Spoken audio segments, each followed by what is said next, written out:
I want to get to my guy, Brody Brazil, NBC Sports California, A's and Sharks pre- and post-game. And you know what? I love Brody because his underrated knowledge of obscure Warriors. I like Brody. I like what he's in the newsroom, man. Brody. Ego Cummings. Brody was naming names, putting me to shame. I say, dude, Brody, I'm trying to keep a job around here, man. Keep it down, Brody. Clifford Rozier. There you go. Mark Jackson. Rest in peace, Clifford Rozier, right? Did he pass away? What? No. Who was it that passed away? Oh, man, I hope I didn't do that. Cliff Robinson.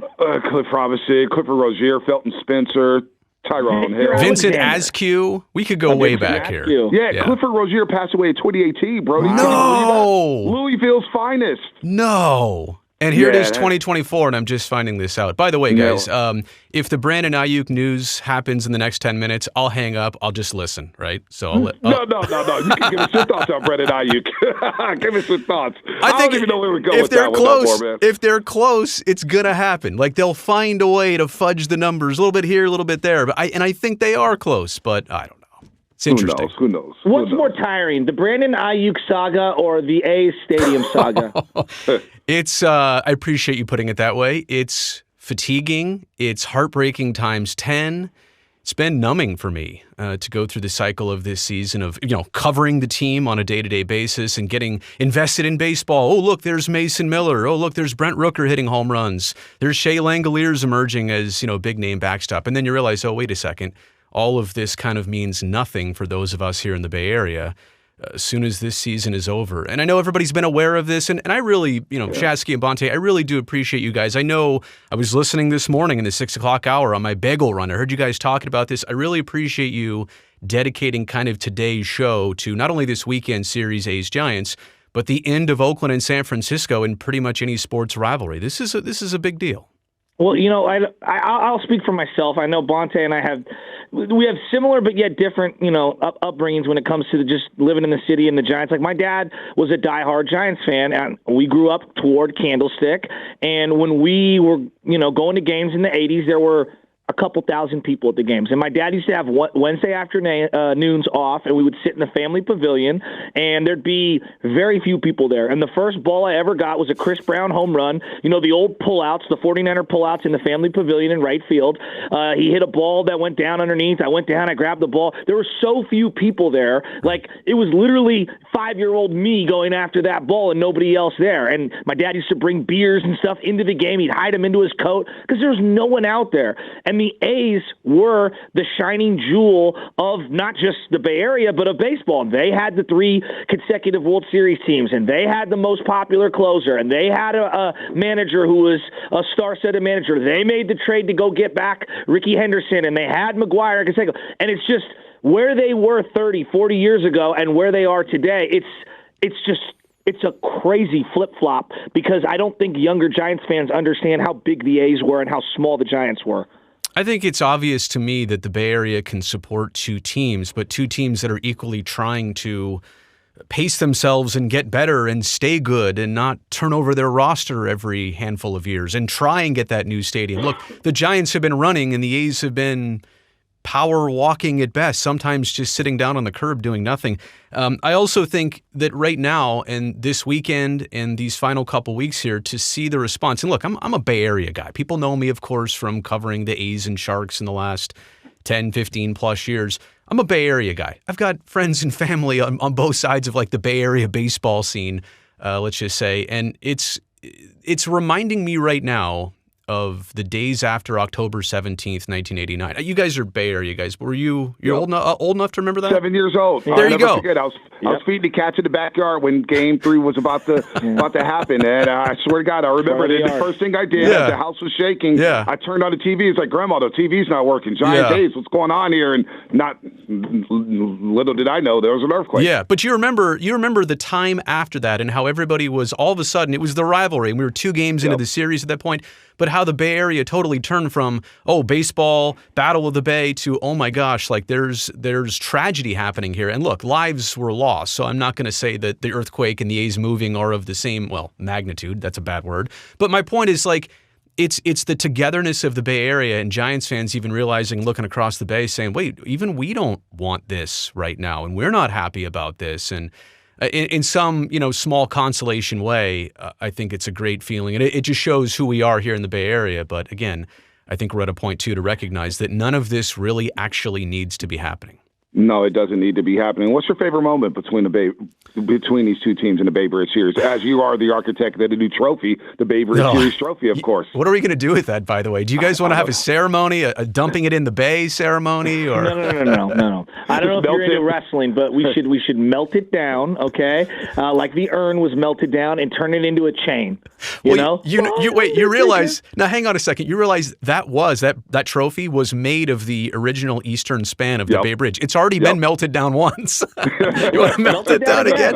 Bonte, if you're asking me for a memory, it's hard to not just think about the World Series, and I'm not saying that to rub it in. I promise you, right here, right now, but because that set a tone for I was 8, 9 years old. It set a tone for the rest of my life of how cool it was to have two teams, and one would be good, and the other one would struggle, and then the two would flip flop. Some years they would both be good.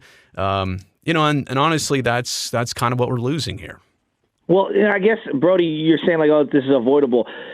There's never a good time when your team packs up and leaves, right? St. Louis lost the Rams, even though they wasn't theirs to begin with, and they left for a definitive spot, L.A., which everyone across the country said, well, you're going to L.A., and they're going to build an amazing stadium, and that's where the ownership wants to be, and they were there originally. This one's so unique in that they don't even know where they're going. They don't even know what they're doing. They don't know how they're financing anything. It's just, and to your point about being avoidable, I can't take anything this ownership group says, does, the actions, their plans. I can't take any of it seriously because there's never any money that they've put down saying, here's our investment, here's how we have skin in the game.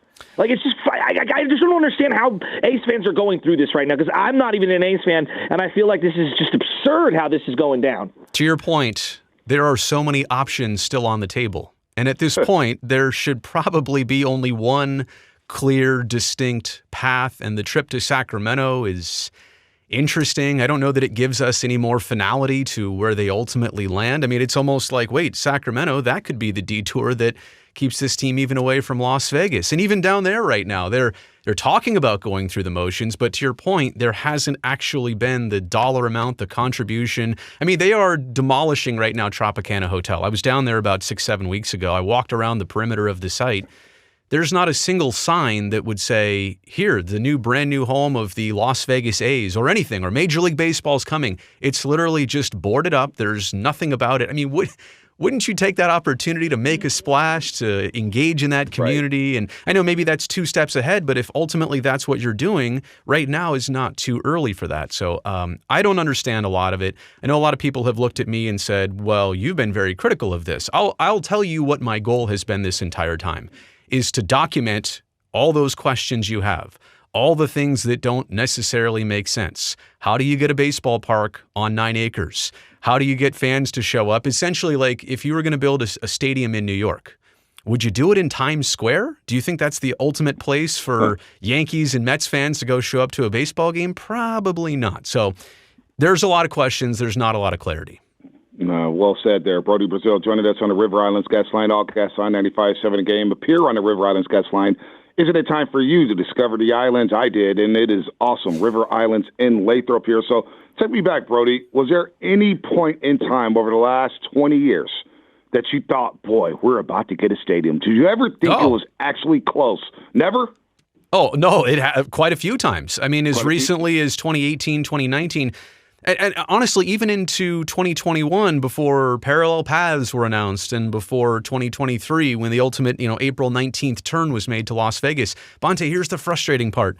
There was nothing really standing in the way of this moving forward in Oakland, minus one thing, a development agreement. And again, money is attached to the development agreement. Who's going to pay for what? What's the sequencing of things? The other part about Howard Terminal is you could have just built a ballpark. You didn't need to do the whole development all at once. That's what the A's were interested in doing, and that's a very tough thing. Look at Oracle Park. You know those new buildings that have popped up across McCovey Cove? We're 25 years into Oracle Park, and they're now just getting to that. You have to do it in phases.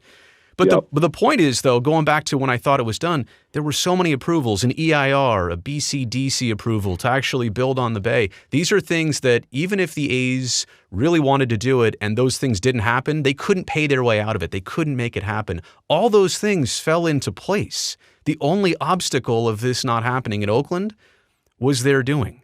Was their decision in saying we're turning our backs on this. Granted, there was a Peralta site. There were talks about Fremont. There were talks about rebuilding at the Coliseum. The Howard Terminal one was so real, it was so tangible, and it was just so left to just wilt and die. What's the hardest part for you to swallow right now as this is going on? It's personal. It's professional. Oh boy, Shasky, you got me. I apologize. No. I want to try and get this out because I think this is important. I was putting my son to bed the other night, and he, we have good talks, like when he's tired and when he's honest. And he goes, "Dad, I want to go to one more A's game." I didn't know what to tell him. Like I want to go with my wife and maybe my parents and extended family, but I know I'm going to be a mess the entire time. I've even work-wise, I've just avoided going there this year because sometimes at a funeral you don't like looking at the open casket. It's a matter of that. I also look at it as a matter of the 500 people or so who are losing their jobs because of this, or even the people that are quote lucky enough to continue their work and continue working in Major League Baseball, but now have to figure out a way to split their life between the Bay Area and Sacramento. That's not exactly right around the corner. So that's probably the hardest part, the tradition, the legacy, the fact that this has been around all my life, and now it's ending, and I have to explain that to my 7-year-old son. Happy birthday, by the way. It's Happy birthday. Yeah. No, it's just one of those things where it's just really hard to swallow, and we haven't even got to the last game yet. We haven't even got to the emotions of that. Yeah. So we're not even there yet. Shasky, I got to say, I've been over at NBC Sports Bay Area for 4 years, and I've seen Brody Brazil just go to his desk. He puts in the effort, puts in the grind, puts in the work like nothing's happening. Like, hey, we got baseball today. It's A's Yankees. It's A's Angels. It's A's Rangers. It's A's Mariners. This is a big AL West game. And you talk about being a pro's pro and dealing with this situation, being a lifelong A's fan. I don't know how you and I could do it. I don't know if the Giants went up and left. I don't know if the Niners went up and left, or the Warriors said, "You know what? We're going back to Philadelphia." What do you know? There's going to be. I don't know how I would have done it. And Brody, I got to say, man, you've been a total pro the entire step of the way, man. If there's kids out there listening, there's kids out there watching you, go be a Brody Brazil. Seriously, because I don't know how you've done it over the last 4 years or the last 5 years, knowing that this day would be coming. And you handle your business like a total pro, Brody. I'm seriously, man, I look up to you, man, and the way you handle your business on a daily basis covering this baseball team, because it's not easy.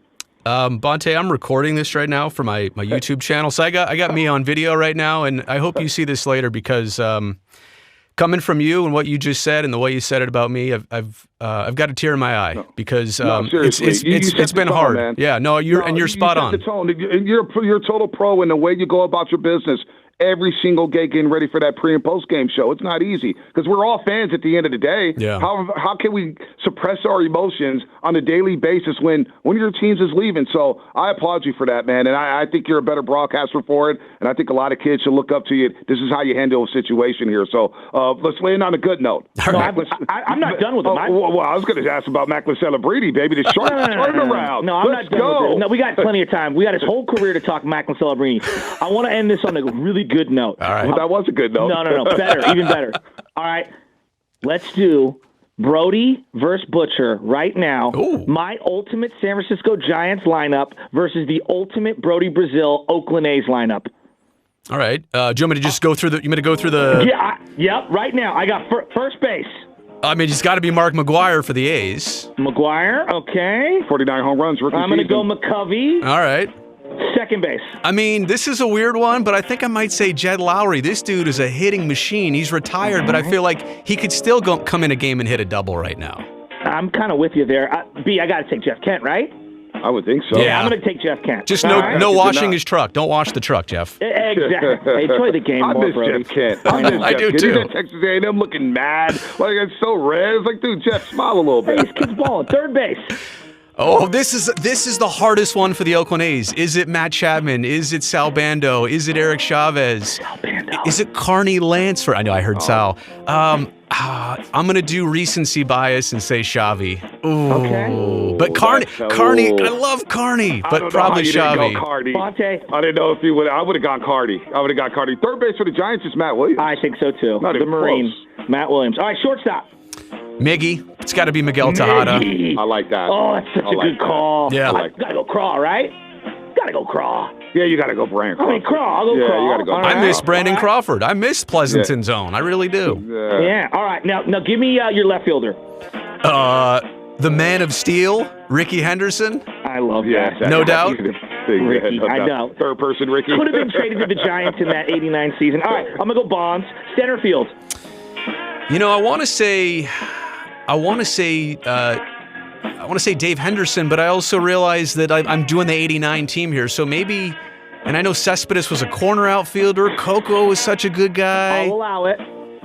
Can I put Cespedes out there? I just want more Go ahead, power. bro. Cespedes out there. You I'll want allow it. Cespedes. If Judge can play center, Yeah. Cespedes in his prime. By the That's way, a good center. point. True story. I was in Boston the day the A's made the trade for Johnny Lester. Oh, man. I was in Boston and saw Cespedes' first game with the Red Sox against the Yankees, and I was like, I can't believe the A's traded their cleanup hitter. The A's, can't believe that. when the Royals stole 8 bases against, I think, John Lester in that wild card game, I'm like, yeah, you might want to actually try and pick a guy off. I don't do that, he said. Oh, yikes. I don't throw to first base. All right, Yikes. right field. I'm not allowing us to take Stan Javier, who played for both teams. So who's it going to be? They call me Jose. It's got to be Canseco, right? I think. Absolutely. No disrespect Yeah, to gotta Josh go back. Reddick and others, but Jose probably the right fielder of a short time but all time.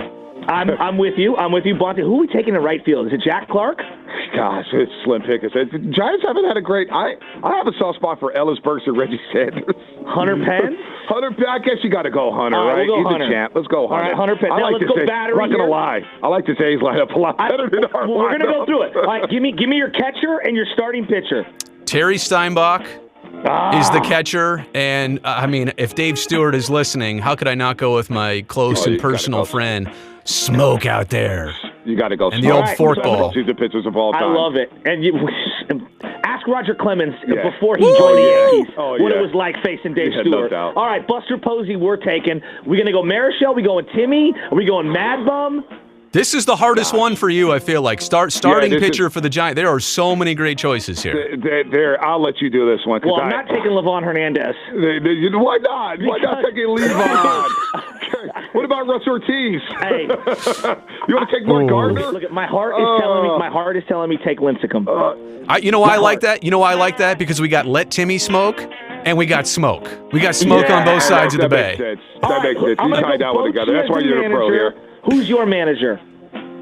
So, theory should tell me Tony La Russa for wins in postseason, but I think the Oakland A's winningest manager is the San Francisco Giants' current manager. Also, friend of Brody Brazil, Bob Melvin. Our dog is named Melvin. Wow. Got to go with Bo Mel. Got to. Fedoni over here, an A's fan. I don't know if he agrees with you, Brody. I thought you were going to say or how for a second. I want to recap here. So, this is the lineup for the Oakland A's, the all-time Brody Brazil Oakland A's. McGuire at first, Lowry at second, Xavi at third, Miggy at short, Man, that's Ricky stacked. Henderson in left, Yoenis Cespedes in center, Jose stacked. Canseco in right. My God, Wait. Terry Steinbach in the squat, and then you got Smoke on the hill with Bob Melvin in the dugout. Now, if you went DH, Brody, would you go Reggie Jackson at DH? Yeah, see, and that's, I'll be honest, guys, I didn't go 72, 3, 4. It just, That's okay. it doesn't hit. But yes, I'd probably have to take some players off that I'll team. put him in so, there. Not a closer. Good call. The closer for your team's got to be Eck, right? Of course. Yeah, no disrespect to Mason Miller. He needs to do it for a lot longer, or Grant Right. Balfour or any Houston others. Street. But Houston Street, you're right. No, it's Eck. Doolittle.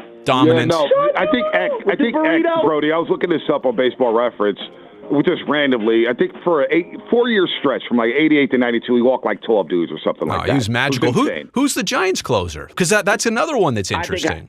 Well, see, my heart. Rob Nett? Brian Wilson? No, it's Rod Beck, the arm. Rod Beck. If you're gonna have smoke on one side, I gotta have Beck. I mean, you gotta have Shooter. The arm dangling with candlestick wind blowing in the background. I'm going Rob Nen. I would go Rob Nen because he literally gave his shoulder for the Giants. His 4-year run with the Giants was amazing. They've had a lot of good closers, you know. I mean, I could go. Certainly not Camilo Duvall right now, Brody. No. Well, coincidentally, Camilo Duvall is playing in the home of the Oakland A's for next year right now, right? He's up in Sacramento. Think about that. Way to come full circle on this, guys.